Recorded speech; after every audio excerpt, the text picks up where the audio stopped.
the school that we are launching is not just a school of AI, right? It is emerging technologies. We have a student who's creating a competitor to Google Chrome. He's saying the browser as we see today will be very different once AI is plugged into it. And he's already gotten funding. I think they'll be about something else, which uses all of these existing tools, which uses AI, which uses electronics, which uses semiconductors to create larger solutions for the humanity. Students actually building their own wrappers on top of existing AI tools. It's fair to expect that technology would have advanced enough and our students would have advanced enough that they can now create their own instance of an LLM.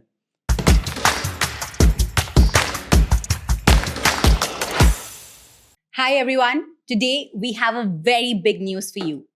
Masters Union is launching a School of Emerging Technologies. My name is Swati Ganeti. I head the undergrad program at Masters Union. And today with me, we have the founder of Masters Union, Mr. Pratham Mittal. Pratham, welcome to the podcast. Thank you so much. I thought since we are launching the School of Emerging Technologies, it only makes sense that I talk to you through this. Is it all right? Or should No, let's come back to the world of reality, please. All right. I thought this would be a statement in itself. Yeah, this is your Vision Pro. I've been using it now for the last 6 months or so. Mm-hmm. And what do you use it for? Use it to experiment mostly, right? I don't think it's in a space where I can use it to... I can use it instead of my laptop. That's not where it's at yet. Yeah. But it's interesting to see what the possibilities are of the future. Right? Mm-hmm. So there is this app inside of it where you can actually walk inside the human body, right? So you can pretend like you're a red blood cell, and you can go from the brain through your to the heart and everything, and you can actually see from the inside what it looks like. Oh wow!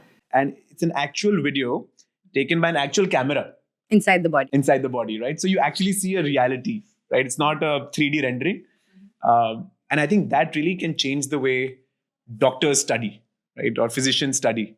Now you have a photorealistic view of the inside of the human body. You don't have to imagine anything. Yeah. You don't have to open the cadavers up.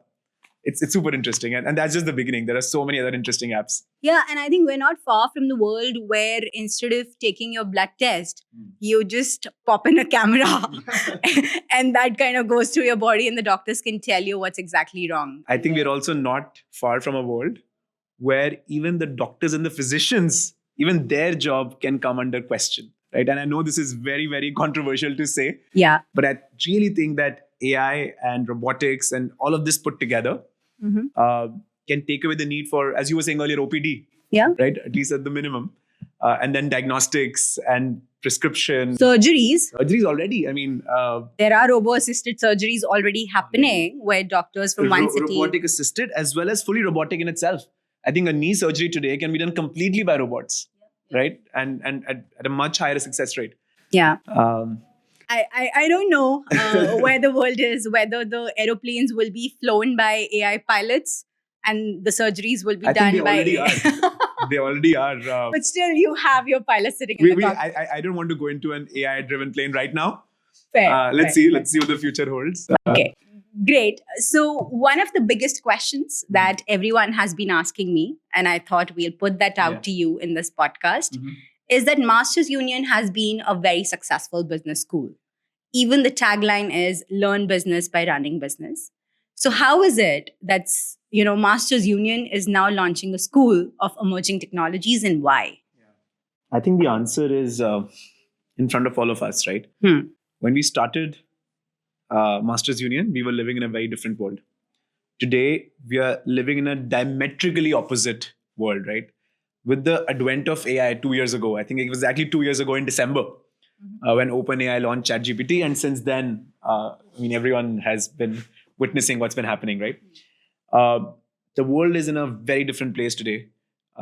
At that time, if you remember 2 years ago, computer science and electronics and semiconductors were all the rage. Right? Yeah.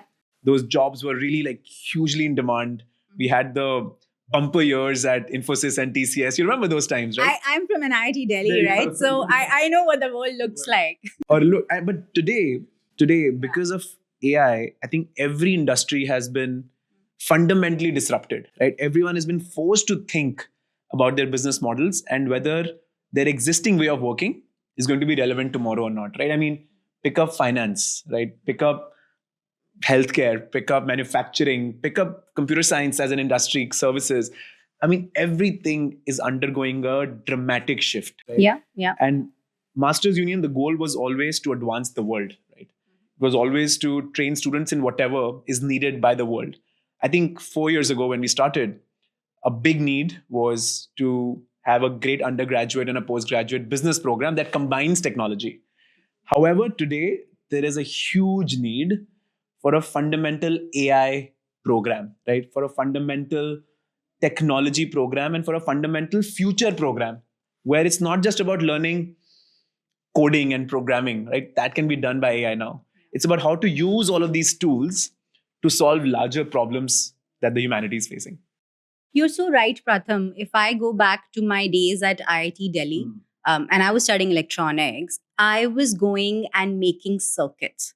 Did I ever use those circuits ever? Even if I would have taken up, I think, an engineering job, I did not. That's a different story. I think everything is already computerized. I never had to nobody really has to sit down and solder the wires and do all of that, right? So I think our curriculums in traditional colleges are still very outdated, while the world is moving too fast, and no college is today teaching how to build those solutions. I mean, the college is lagging behind the industry. The industry is 3-4 steps ahead, whereas it should be the other way around, right? And this is a great point to speak about the theory of abstraction. Right? Back in the day, in 1930s and 40s, it was all about physics, right? The movement of photons and electrons. That's when Einstein was doing his research. And the most cutting edge research that was happening was in this, the movement of electrons, physics, photons, right? In the 40s, 50s, it all became about electricity. How do we use these moving electrons to generate energy, to generate electricity, right? And electrical engineering came in, power grids, bulbs, tubes, right? That became the rage. That became the science that everybody was studying. And people forgot about the physics of it, right? The physics research was done. There was enough paperwork there. Now they were building on top of the physics research, doing all of this electricity research. 20 years down the line, this electricity research became commoditized. And now everyone was talking about electronics. How can you use these moving electrons for transfer of information? Circuits, semiconductors, they came into the picture. And people stopped speaking about the electricals of it. Correct.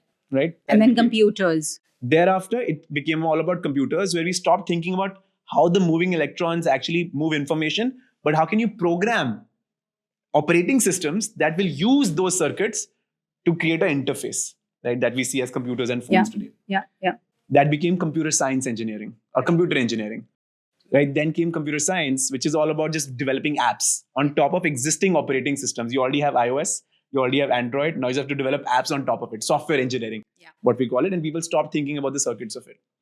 I think in the future now, the programming of those softwares and those CRUD applications and those SaaS applications and mobile apps, all of that is better done by any AI tool as compared to a human being, right? It's better done by Claude. It's better done by OpenAI O3, which got released today, by the way. Yeah. And by the time this podcast goes live, I don't know what else will be released. Correct.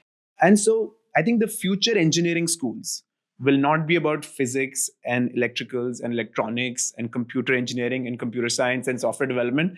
I think they'll be about something else, which uses all of these existing tools, which uses AI, which uses electronics, which uses semiconductors to create larger solutions for the humanity, right? So that's why when we were thinking about the name of the school, we couldn't call it the School of AI. Yeah. We couldn't call it the School of Computer Science. We have to call it the School of Emerging Technologies. And that way, something is emerging. It's in the scope. Yeah. So I think 5 years from now, we'll have to again redo our syllabus. 10 years from now, we again have to redo our syllabus. Probably earlier. Yeah, I think 5 years also is too long. Yeah, too long.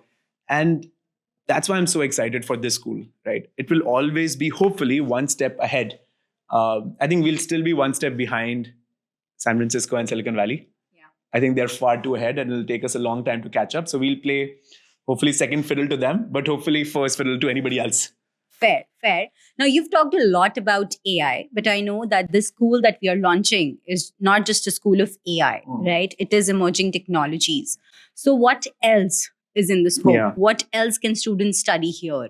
I think AI is going to be part of everything, right? So whether it's robotics, whether it's climate, whether it's biosciences, these are all the programs you're going to launch. I think AI will form like a base layer on all of them, right? Like math is a base layer on any engineering.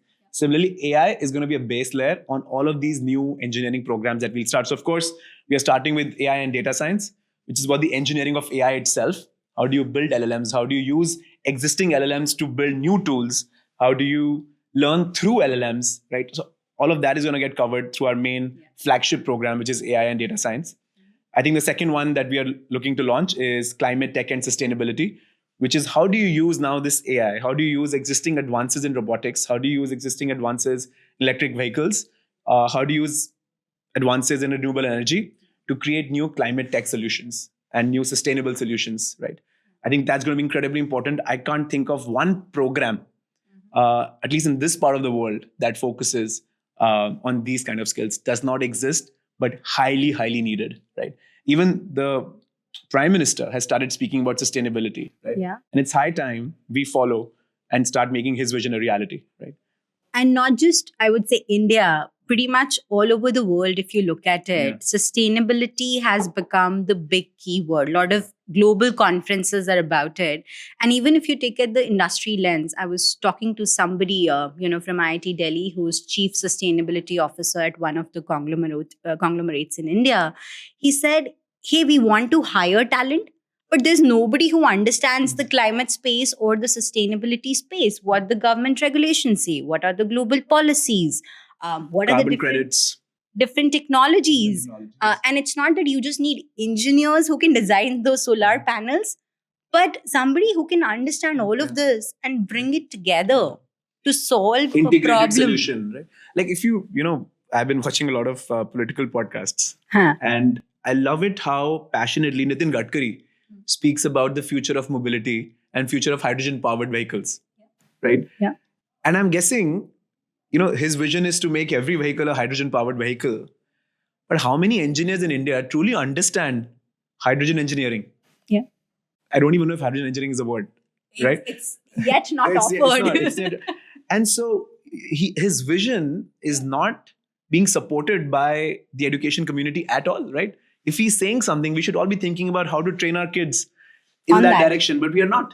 We are not. And so when we say emerging technologies, starting with, of course, with AI, sustainability, I know our vision is to get into robotics and biosciences, how to use genetics and new advances in genetic engineering to create new medicines and drugs and all of that.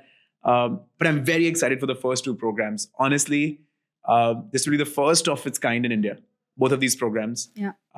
We are going to have a very tough time finding the right people to teach. I know for a fact. And the next 6 months are going to be very busy for you and me. But I think another thing is that we can't be teaching this ourselves. Right? We have to work with the industry. And I know you've been working on it. So Let's talk about some of the industry partnerships that we've been able to crack, right? So let me talk about on the data science and AI front. Yeah. We have two big partners that we have already partnered with. Yeah. One definitely is the PwC. I think just 2 weeks back, we launched our PwC MU lab, and I'm super excited to see that in practicality. So we're going to have this big AI lab that not just our students, but PwC clients or people in general can just come and see for themselves what the future looks like, whether it's a robot, whether it's the Vision Pro. I think is still very accessible, but very new age tools are open to the public. And second is Ola Kruthrim, right? Yeah. Congratulations on that, by the way. Thank you. Was that an IIT Delhi connection? That was our board chairperson, Mr. Manoj Kohli's connection. Got it. But Bhavish is IIT Bombay. He's IIT Bombay. Okay. I thought maybe he's your senior from college. But the idea is that Kruthrim anyway has that vision of building AI for India. It's India's only LLM.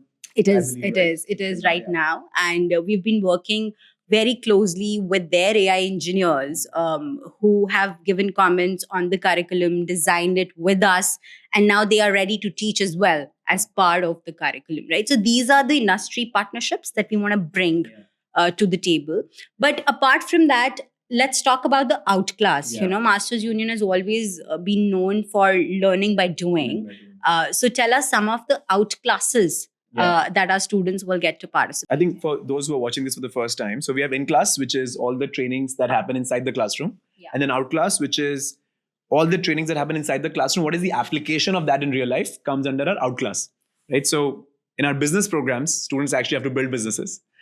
In our engineering programs, students obviously will have to build products and work with companies. So there are 8 outclasses, essentially 1 outclass every term. There are 8 terms in total over 4 years. And in 4 of those terms, the way the Pratham people and the PwC people have advised us is 4 of them should be students actually building AI tools and AI products, including an LLM themselves. And people may have noticed that NVIDIA just launched a small $250 supercomputer, which can run its own LLM on its own infrastructure without needing access to the cloud. It's amazing. It's out in the market, $250. It's amazing. Yeah. Right. And then 4 outclasses will be to do with small internships that students will have to do in companies, right? Or small live projects that students will have to do for companies. And obviously, these 8 outclasses will be done in 4 or 5 different industries, right? So we'll make sure that at least healthcare, robotics, finance, and education industries are covered. And then, of course, students will have the option to go beyond that as well. Anything you want to add to this? So apart from the 2 partnerships that I've talked about, I think India is right now seeing a wave of AI startups that are coming up in Gurgaon, in Bangalore. And if you look at globally, in the next 5 to 7 years, there are around 8 million jobs that are going to be created because of this AI wave. And 2 to 3 million, according to NASSCOM, is going to be in India. And if India wins what it won in the early 2000s, remember, like suddenly Infosys, Wipro, everybody was there, and we became the default, suppliers of talent for the world. And that can happen much again because the kind of talent that's needed is not there, right? So I feel programs like ours, and I would love for more and more programs to come in, but I think what will happen is that these companies who are now wanting AI talent, and I've gotten already a lot of interest from AI startups, that, hey, can your students work on projects with us, right? There's so many consulting AI companies that have come up. They are now making specific AI tools for, let's say a manufacturing plant to reduce their cost or improve their assembly line, or for a healthcare company or a hospital to diagnose at the first stage, or whatever it is. So those kind of industry partnerships are already on the track. Awesome. And in the next 2 years, we'll have like more. No, so I mean, like let's help the audience then visualize what these outclasses will actually look like, right? So in term 1, you're studying AI. We'd obviously want the very first project, the very first outclass, to be students actually building their own wrappers on top of existing AI tools that are there in the market, right? Correct. I think that's a very clear use case. They have to figure out the market. They have to figure out the use case and then actually construct that tool. I know they'll be 18-year-olds, but I have full confidence they can do it. That they can do it, right? Even now, we have a business program and we are seeing students create AI wrappers and doing a good job at it. We have a student who's creating a competitor to Google Chrome. He's saying the browser as we see today will be very different once AI is plugged into it. And he's already gotten funding. There you go. And he's not even a tech student. He's studying a tech and business program and he's an 18-year-old. Yeah, 18-year-old. That's awesome. I feel like we underestimate younger kids when it comes to AI and them appreciating AI. In term 2, they have to, of course, work with a company on a live project where they actually create some kind of an AI solution, some kind of an AI instance for a company. I think we're starting with healthcare as an industry in year 1, right? In year 2, I think it's fair to expect that technology would have advanced enough and our students would have advanced enough that they can now create their own instance of an LLM, right? Correct. Again, focus on a specific use case. It could be an LLM maybe just for education industry. Maybe it could be an LLM just for the personal beauty care industry, right? No, take Masters Union as an example, right? Like we have so much curriculum, right? Now every student's learning pace is very different. So it's important that there could be an AI tool that lets the students after the classes, it acts as a personalized tutor. Yeah. Right? And you feed in all the data related to our courses, our quizzes. And we train it ourselves, not depending on a Claude or a OpenAI. I think our students will be able to do it. I really feel this will become commoditized and they'll be. And then in year 2, term 2, now that they have to work with a company on a live project, they can go a little bit more deeper, think of more deeper applications of AI. And this time, hopefully in finance, right? So year 2, we fraud detection is a big use case of AI. Mm-hmm. A lot of banks, large companies have been talking about how they can analyze or predict using the patterns through AI that, hey, this is a fraud. And that can reduce a lot of, loss that currently happens because of cyber fraud. I want to do this program, Swati. Enroll now. And year 3, term 1, again, they have to build their own tool, their own product. And I think now we are shifting them to machine learning, right? Yeah. We are saying, all right, we have done the wrapper, we have done our own LLM. Now let's go one level of abstraction below and actually look at the machine learning of it, understand the algorithm at that level, and see what innovative change or improvement we can bring to even that core layer. Right? Yeah.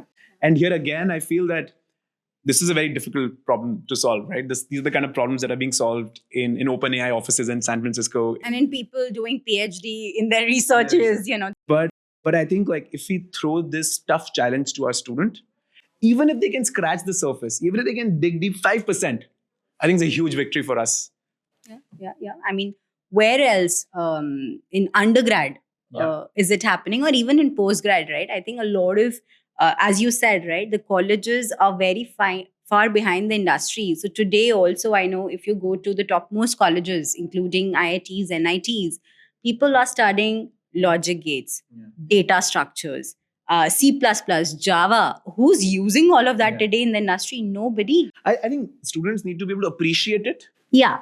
They should need to read it. Yeah. But I don't think they need to mug up those algorithms, right, from the past papers that are going to come in this year's paper just to pass an exam.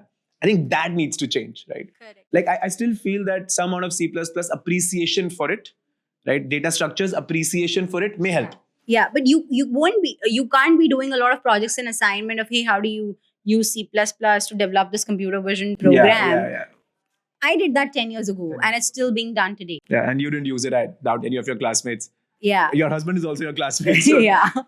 None of us use it, right? So what's the point? And I was talking to somebody, one of the largest analytics company in India today. And I asked them, I'm like, you hire like 1,000 engineers every year. So like, where do you hire them? What are they trained in? All of that. They said, we have a 4-year-long training program. The first 6 months is complete training. And then also like, they consider that person as a training. So it's only after the 4 years that the person becomes an asset, that now they say, okay, we have an ROI on the salary. So look at the failure of the system, that it takes 4 years for a company to make an employee really deployable. And absolutely. And that brings us to now year 3, term 2. Yeah. Right. Now students have to again work with a partner, with the industry. And at this time, we really want them to work with a core AI company. Yeah. Right. And solve one of their problems. Because in the previous term, they would have actually done work at the ML level. Yeah. They should be able to add some value to a Kruthrim or hopefully to an OpenAI or to a Microsoft, someone who's actually working at that layer. I'll tell you one of the problems that, again, a startup I was talking to is solving.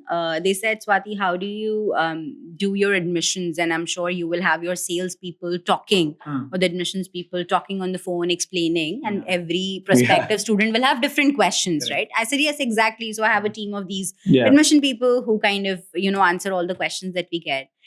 They said, assume that instead of the salesperson, you have an AI agent. Yeah. Right? And that person and your prospective student will not even know whether they're talking to a human or they're talking to an AI. And you just feed in all the data, your presentations, your website, your past webinars, Swati, that you've done. Yeah. Just feed all of that. It could even be Swati herself. Could be in my voice. Could be in your voice. Right? And also now in your video, by the way. And you know what? This AI tool that I practiced with took less time to get trained gave better answers because it was trained on my data, how I answered every question. And sales and my admissions team would usually probably take a month to get even trained on what the different facts are, what are the answers, what's the process. And I'm like, hey, like, this is like complete turnaround. No, it's incredibly, and my favorite year for this program, at least for the AI program, the fourth year, is when they start delving into the hardware of it, right? How do you actually even think about those server farms, and how do you think about these GPUs, and how do they work? I doubt we'll be able to teach the students the detailed, the in-depth semiconductor electronics of it. But I think if they can appreciate how NVIDIA did what it did, and how it powered this advent of AI, I think that would be very exciting. So the final two terms will be focused on the tech and the hardware of it. But not just the tech, but I think also the ethics. The ethics, yes, of course, that has to be covered. In the AI world, the governments, policies, they play a very important, role. Plus, there has been a lot of talk about what's right, what's wrong. Right? Even if you talk about genetics, today people can edit genes. You can make a human intelligent or less intelligent. You can inject yourself with CRISPR and actually change the color of your eyes in real time. The technology exists today. Yeah. So is it ethical? Is it not? Who knows? Right? I mean, we have to have these conversations, but and hopefully the governments will evolve and the world will evolve. But it's important to be plugged into that. The education has to evolve. Forget about yes, the government has to, but the education has to evolve. I think that's the most important thing, right? If we evolve, our graduates hopefully then will work in the government to create those policies. Fair. Someone has to train, right? Someone has to learn. It is so exciting, honestly, right? This new school that we are starting, the word emerging technologies makes it completely timeless. Right? Interestingly, there used to be a school of electricity. Of electricity. In almost all universities in the 40s, 50s. And what was the job of School of Electricity? The School of Electricity would actually train people in managing electric grids, right? And there used to be a job called the Chief Electricity Officer in most large companies, right? Because you had to buy electricity every day. You had to program electricity to run a certain way. It used to be expensive, so you had to manage it. So there used to be a Chief Electricity Officer, right? Okay. That role does not exist. Right? Yeah. I think it stopped existing decades ago, but it existed at a certain point in time. I think the same may be true, right? For a CFO or for a CTO, we will look back maybe 10 years or 20 years down the line and say, there used to be this role called the CFO, or there used to be this role called the CTO, right? And that's the world we are living in. That's the world we are living in. I really sometimes get goosebumps thinking how lucky we are to live in this part of the world, right? Or this time of the world. To see the old world. And the new one. This transition. Yeah, right? Yeah. And living through COVID and seeing that accelerate. Correct. Did you, I'm sure you would have heard the news that there was a CEO, which was actually an AI CEO in Silicon Valley for one of the companies. And it did a good job at strategy. It makes sense. I mean, AI can, because it's trained on all the previous year's data, can do a better job of trading, and shorting stocks much better than any human trader. I also feel that we're not very far away from the time when you'll have a single founder, single employee unicorn. Companies, yes. Not even companies, unicorn, right? Where just one person with a bunch of AI agents is able to run a company and scale it to a valuation or to a revenue of whatever, right? I think not too far from that as well, right? And then I really hope it's our students who lead that wave. No, absolutely. Now let's talk about, Masters Union is known for industry exposure, but it's also known for global exposure. Yeah. We have done our global immersion in Japan. We're going to soon do it in Singapore. Yeah. Our students have gone and attended Dubai. They're going to INSEAD in a couple of months. Correct. So they've attended global hackathons, conferences, all of that. How much of the School of Emerging Tech going to have that exposure? There are two things I would say, right? One is that we need students to visit some of the top universities and see what's happening at those campuses as well. We'll not pretend to know everything, right? In fact, I'll say that we are far behind many universities, especially in the West, when it comes to tech. Right? So I think first is immersions at other universities. of course, we have our partnerships with Bocconi, we have a partnership with INSEAD, we have our partnerships with IIT, the IIT in Chicago, Illinois Institute of Technology. I want to talk about that. So I'm very, very proud to announce that we recently signed, a partnership with Illinois Institute of Technology. It's one of the most renowned institutes in tech. And AI specifically. Specifically in the world. And our students can now do a 3+1 or a 2+2, which means they can go and study there right after, doing 2 years or 3 years at Masters Union and get direct admission there and get a degree. Degree in the US, get 3 years of post-study work visa. OPT, and a STEM extension, as well as all the placement support of that university, which has an amazing placement rate. Almost rivaling that of Masters Union, if I can say. IIT is great. And we'll soon be launching one more name, which I will not reveal right now. I think that name will deserve its own podcast. Correct. And, absolutely. We will probably do that in a week's or 2 weeks' time. But no, some very exciting partnerships on the university front where students can do these exchange programs and even not just exchange, but graduate in those countries, almost like a pathway program. But the other thing, which is super interesting, which you have championed, is our immersion abroad, not at a university, but in a city. In a country. In a country, sorry. So I know you took students to Japan and you went. What was that like? I think our students came back transformed. And I'll talk about what we did. So it was a 10-day trip. We went to Tokyo, met, the leadership of Rakuten. Then we went... Which is like their Google. Which is their Flipkart. Their Flipkart. And Google and Paytm. It's like a conglomerate of 70 plus companies, right? So did that. Then we went to Nissan's manufacturing plant, the luxury car maker. So really saw how robotics is used in the assembly line and how everything was automated. You have a car churning out every minute. How does that happen? Right? Then we went to Kyoto, which is the cultural hub of Japan, but also now becoming the startup hub of Japan. So met with really cool startups doing some deep tech work in biosciences, in AI, in Kyoto, and government is supporting a lot of that. So we met government representatives as well. Then we went to Osaka, and we went to... Did you go on the bullet train? Yes, we went to the bullet train. The Shinkansen, huh? So it starts right on time, right? Every second, it's start on time. So we had a wonderful journey, but I want to talk about Daikin, the number one air conditioning company. We went to their... the flagship showroom as well, where we saw, you could pick the color of your AC. Like you could, you pick on Asian Paints, you're like, hey, I want this red color on my wall.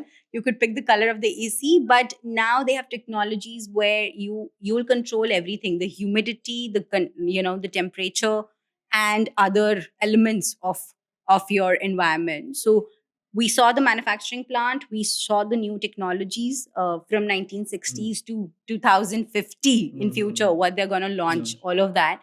And some of our students, and we did a lot of networking dinners with people out there, some of our students have actually been able to get internship opportunities now, right? So one of my students is actually, he's super interested into music industry and has been able to find a deal where he's being invited by the company there saying, hey, why don't you move to Japan and we're ready to work with you. All right. Right. So being able to find those opportunities and learn from these companies, it was truly a transformational journey. No, that's great to know.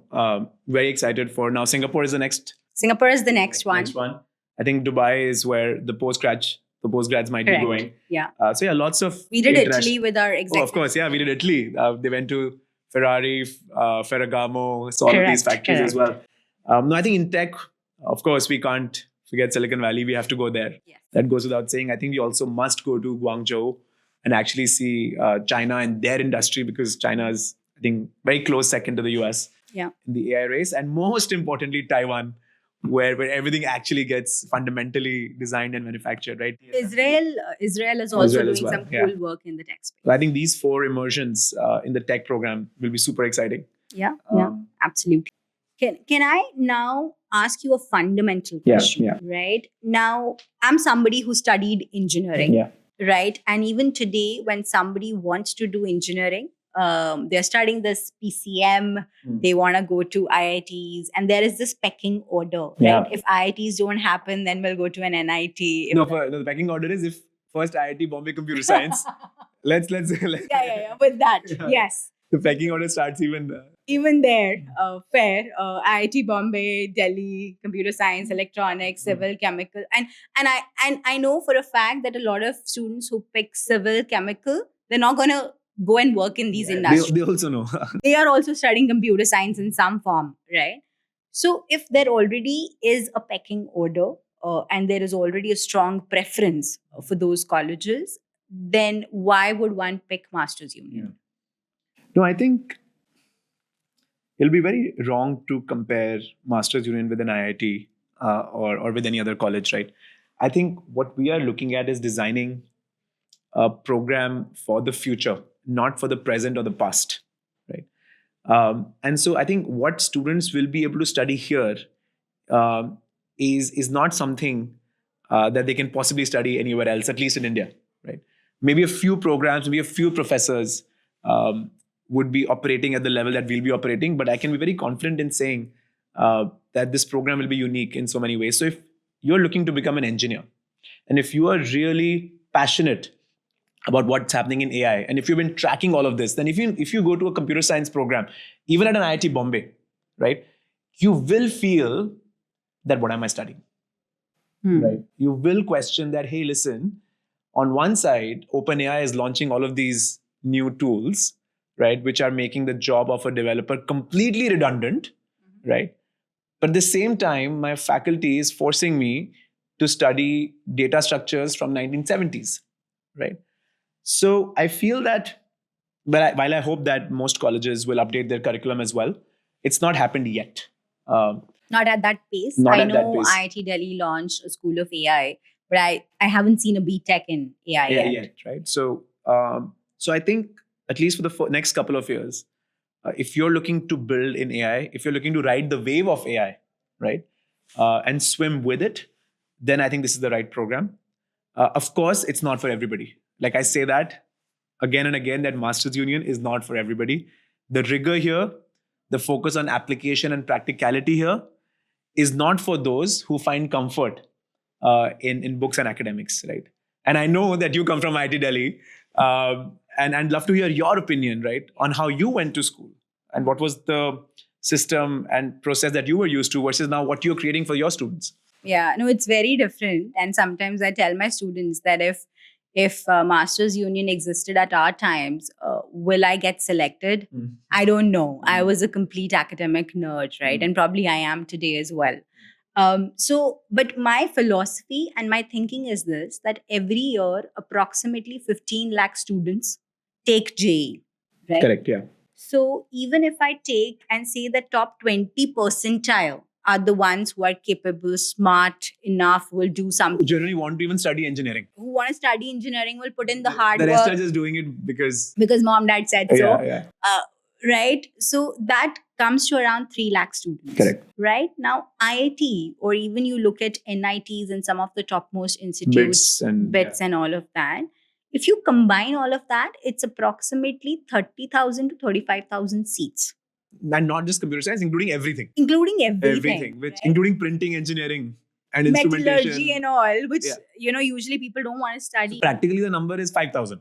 Yeah, for computer science and, so then what are we saying? Are we saying that 90% of that 3 lakh, where is that going? Yeah. I know personally students who are great, but they are going to this local engineering colleges because IIT mein nahi hua, ya NIT mein nahi hua. And then the 4 years are gone without any guidance, without any support. And then their outlook towards life changes completely. Yeah, their DNA changes because they've not been challenged. They in so many ways become mind numb. Yeah. For 4 years, you were doing nothing. You were surrounded by people who were saying, oh, let's go to PVR today. What are you doing in the evening? Let's go to the cafe. Yeah, the conversations are not that challenging. And for 4 years. So I think we are doing a very big disservice to the youth of our country when we are not creating colleges that can actually challenge them and give them that exposure. So I am saying that yes, you may not want, and you're right that we are very, very different. But even if somebody is asking me, hey, should I go to IIT? Should I go to Masters Union? I'm saying there are not enough seats. We have better talent. We have more good talent, and we need more IITs. And this is our way of initiative. contributing. Yeah. This is our initiative to get the talent that support. Yeah. I mean, absolutely. Like, it's not even us against anybody, right? Yeah. Like, it's just in addition to everything. Please go to IIT. Please go to NIT. They're great. I mean, we are all, so many people in our team are from these institutions, and they've done such a great job. So nothing against them, but I really hope that, one thing that we should consider, and this is not something we've spoken on before, is that I think we should open source our curriculum. Yeah. Right? Like, OpenAI was at least designed to be an open source company, right? Where whatever they're building, they would build in public. All these models will be available to public. It changed over a period of time, but I really think that we should consider, and we should bring this to our academic council. Let's make the entire curriculum of Masters Union School of Emerging Technologies completely public and open-ended, so that any college should be able to take private, public, tier 2, tier 3, tier 4, US, India, Hong Kong, wherever, should be able to incorporate it. Right? I think that would be, we're doing the hard work. Might as well do it for the world. Yeah. What's the harm? What's the harm? I think that could be really important. Fair. And that brings me to the next question, which a lot of people are going to ask here, which is that, hey, we go to IITs because of the placements. Yeah. So you tell us, what are the career prospects if we do a program like that at Masters Union? See, I'll give you the straight jacket answer. Sure. And then I'll give you the answer that is coming from my heart. Okay. The straight jacket answer is that Masters Union has a great track record. We have our collaborations with most of the A-list recruiters out there. They already recruit from us. It's been 5 years of our existence that the placement reports are out there. It's the most recent placement report has the placement details of every student, right? Not just like average and highest and median. It has the placement details of every student, right? You can see which company hired for which role, exactly which student, right? Everything is public. So I don't worry about placements anymore. I used to 2-3 years ago, but now I think our systems are set. Our team is so large. Yeah. Our collaborations are set. Our location is amazing. We are 5 minutes away from Cyber Hub and 5 minutes away from Udyog Vihar, in the middle of the two, which makes us close to almost 1,000 companies, and their HR departments are usually here. So all of that is easy, right? Just download the placement report. You'll see what I'm talking about. Now the answer that comes from my heart, right? At one place we are saying that there may be a future where there is no concept of employment, where everyone's running their own initiative / organization / company. I don't know what it will be, right? At one point, we are saying that most of these jobs are getting disrupted, right? This software development and these higher order thinking jobs as well, right?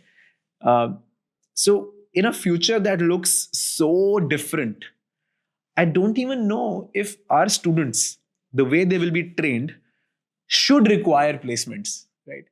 If they require placements, of course, they will be there, right? But I think the future, the concept of employment is only 100 years old. Yeah. Right? The concept of companies and employment and contracts and going to a job. 9 to 5, Monday through Friday. This is all 100 years old. Usse pehle thoda na hota tha. Right? So who's to say that 5, 10, 15, 20, 50 years from now, these jobs will, or this concept of employment will even exist? I'll say one more thing, right? Which is the average age that now some of the humans live to in some countries is almost touching 85, 90. In Japan, India is almost, I think, 65, 66 years old. And every year we are increasing by almost 9 months to a year, right? Our average age is increasing. We used to finish college at 21, 22. Yeah. Then we were expected to work for 30, 40 years and then technically retire, right? And that would serve us well. Our education would serve us well for next 30, 40 years.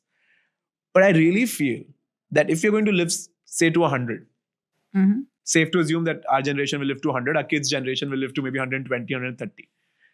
And if they graduate college in 22, you think their education will be enough for them for the next 100 years? Probably not. So I feel like we might go to college 3 times in our lives in the future. Every 20 years? Every 20, 30 years. right? And then what does employment mean in that case? What does placement mean in that case? So I think we're looking at a world which is going to change dramatically. And these old models of on-campus placement and day zero and day one and all of that, we're already laughing, right? Yeah. No, my worldview changed when I went to Wharton. So when I was in IIT, this day zero, day one, day two was given, right? Day zero, topmost companies. Nahi hua to day one, then day two. It was like a decreasing order. And the day you get placed is kind of your status symbol among your peers, right? And when I went to Wharton, and in general, I think the world and US has this culture of what is best for you, not what is best for everybody. And everybody's not eyeing for one thing. So every student was very clear. For example, I was very clear, I will only work in education, right? Somebody was very clear, I'll only work in private equity.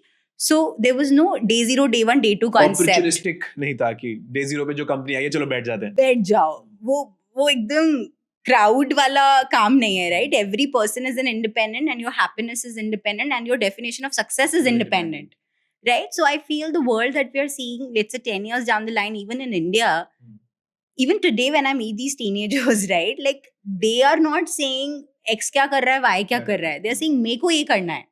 That's my definition of success. And that's why I'm saying that even the placements, it will be more about, hey, you want to work in this company, it'll come for you. For example, one of our students, he's very clear he wants to work in EVs. Yeah. So if he wants to work in EVs, he's interning with Blue Smart in year one. Even the Indigo guy, right? Wants to work in... Yeah. I mean, Jeet only wants to work in airlines. Yeah. And he's like, oh, I've done Indigo. I was like, okay, year two, you want to do Vistara in Air India, right? So their definition of placements and definition of success is very, very unique. And the ecosystem that we are building here allows you to do that. That's Bhed chal se dur bhagna. And if we can change their mindset in the beginning only. Yeah. No, very interesting. I mean, when we started 4 years ago and we used to have consulting companies come, 90% of the batch would apply. Because that's the default. No? That's the default. This time you'll be very happy to know only 30 to 40% batch applied. People got clarity. People got clarity more and more. So I was very happy when I saw less than 100 people applied to BCG when it came. Okay. The last thing that I want to touch about our programs is the selection process, right? That question comes to us again and again. So let's just reiterate how one can apply. I think the process remains the same. There is an apply now button on our website. So go and apply to that. For the engineering students, we will take the JEE score if you have that. That will let you bypass our aptitude test. So if you have a JEE score, please give that to us. Then you don't need to take our test. We will take the interview as we always do for all our undergrad programs. We will take the interview because that allows us to know you in person. And before you join the league, we really want to know who you are. Right? So that's what it is. The admissions will remain open till May. Right? So this time we'll do round 1, which will be till Feb. And then we'll do another round, which will be till May. And that'll then close our application process. Awesome. I mean, this is so exciting. And I think one thing I would love to end by saying that we used to think that the jobs at the lowest rung of the ladder will get disrupted, right? Like you will not need plumbers or you'll not need carpenters and you'll not need bricklayers and, you may not need nurses. But I think now we need those. But the highest order thinking jobs, software developer, doctors, accountants, lawyers, right? Those are the jobs that are getting disrupted. Engineers. Yeah, you're making it look really scary, Pratham. Yeah, no. I think they're getting disrupted. I don't think those jobs are going. But this, if you're really specialized, for example, a doctor, if you're just a physician, I think an OPD in the world of doctors may get really simplified by AI. Yeah. You'll still need doctors, but now doctors will have to retrain themselves in using AI. They'll have to change their business models. They'll have to change the OPD systems. You still have doctors. Like you'll still need software developers, but I think the way they have been trained, they will have to change. Right? The way they are doing business as usual, that will not be the case. You'll still need them. I don't think jobs will go. I'm not a subscriber to that theory. But they will get disrupted. Yeah, absolutely. Universities will remain, but they will get disrupted. But it'll change. The way you imagine them today will change how you look at them tomorrow. Great. Thank you, Pratham, for coming on the podcast. No, congratulations on this new college. No, absolutely. It's going to be so exciting. It's truly global. You graduate abroad, you study here, you work with companies, you build your own LLMs. You study from industry professionals, from Krutrim and from Microsoft and from PwC. You essentially live and breathe in this campus in the middle of the tech district of India. I can't wait to see what this program shapes into and what kind of students come and what kind of projects they build. So excited. Yeah, and what kind of solutions they come up with for the industry. Thank you.